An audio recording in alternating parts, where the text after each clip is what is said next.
আমি একটা কোশ্চেন পেয়ে থাকি। সেই কোশ্চেনটা হচ্ছে যে, ইংরেজি প্র্যাকটিস করার জন্যে আমাদের ইংরেজি মুভি দেখা দরকার আছে কিনা? বা আমরা যখন মুভি দেখব, তখন আমাদের সাবটাইটেল অন করে রাখার দরকার আছে কিনা?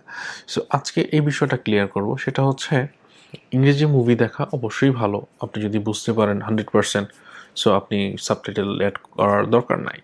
বাট যদি আপনি সম্পূর্ণটা বুঝতে না পারেন, তখন বোঝার সুবিধার্থে আপনি সাবটাইটেলটা অ্যাড করে রাখতে পারেন। এতে কি হবে, আপনি যে কথাটা শুনছেন এবং যেই শব্দটা আপনি চোখে দেখছেন, তখন আপনার একটা আইডিয়া তৈরি হবে যে আসলে কোন শব্দটা নেটিভ স্পিকাররা কীভাবে বলছে। তখন আপনার স্পিকিংয়ের যেই দক্ষতাটা সেটা বৃদ্ধি পাবে। মুভি দেখে যেমন প্লাস পয়েন্ট রয়েছে, এর সাথে একটা নেগেটিভ ইফেক্টও রয়েছে।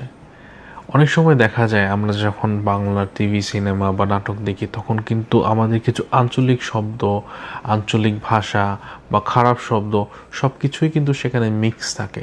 সো চেষ্টা করবেন সেই শব্দগুলো আইডেন্টিফাই করার জন্যে, সেই শব্দগুলো থেকে বিরত থাকার জন্যে। কারণ যদি প্রপার ইংলিশ শিখতে চান, তখন কিন্তু আমি মুভি থেকে সাজেস্ট করি ইংরেজি কোনো নিউজ দেখা বা পডকাস্ট দেখা। কারণ নিউজ রিপোর্টাররা যেভাবে নিউজ রিপ্রেজেন্ট করে, সেখানে কিন্তু তারা শুদ্ধ ভাষাতেই বলার চেষ্টা করে।